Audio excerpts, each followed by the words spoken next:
I feel like, Mary Kay, we're going to spend a whole lot of time here in this segment talking about that opener against the Baltimore Ravens at 1 o'clock on September 13th. Yeah, wow. I mean, both of those first two games, my goodness, to start out like that, to open against the defending AFC North champ Ravens and the reigning NFL MVP in Lamar Jackson, and then to move into that Bengals game with Joe Burrow only 4 days later on primetime Thursday night television. What a bang-up way to start the NFL season for the Cleveland Browns. I think everybody's excited about it.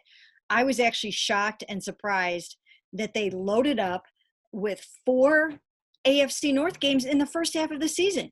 I don't think the Browns could have had a worse draw than the Baltimore Ravens in week 1. I wrote about it.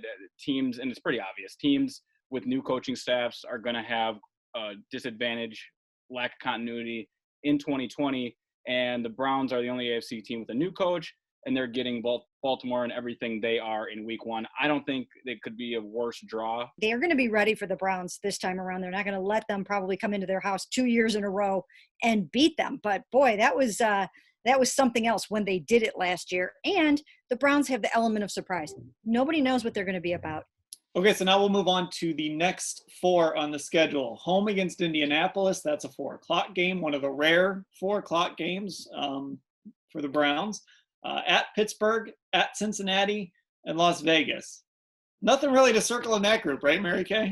No, nothing at all. A lot of interesting games here, of course, in this quadrant. And, of course, the thing that stands out the most to me is another set of back-to-back games against the AFC North. Now, this time, you're going to have a matchup, and they're both on the road, by the way.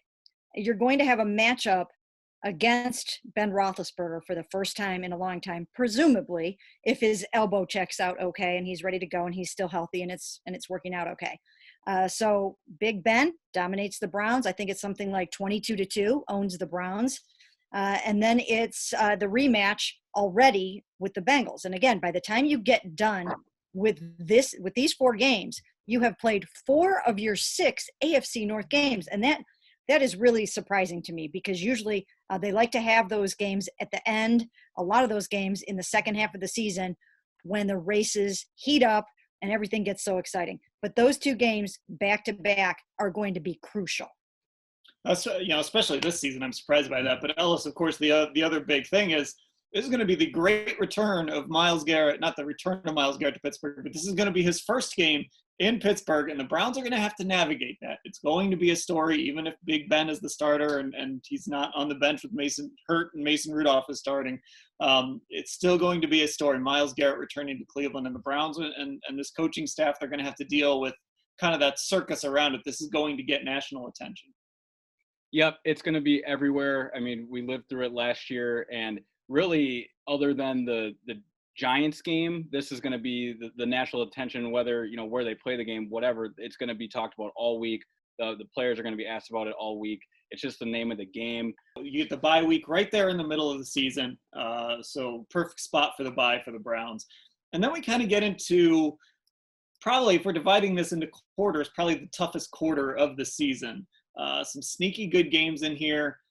A couple teams that we don't know if they're going to be really good or if they're going to be floating around that 8-8, 9-7 mark, but they're still good football teams. You've got week 10 against Houston at home, week 11 against Philadelphia at home. That wraps up 3 home games in a row.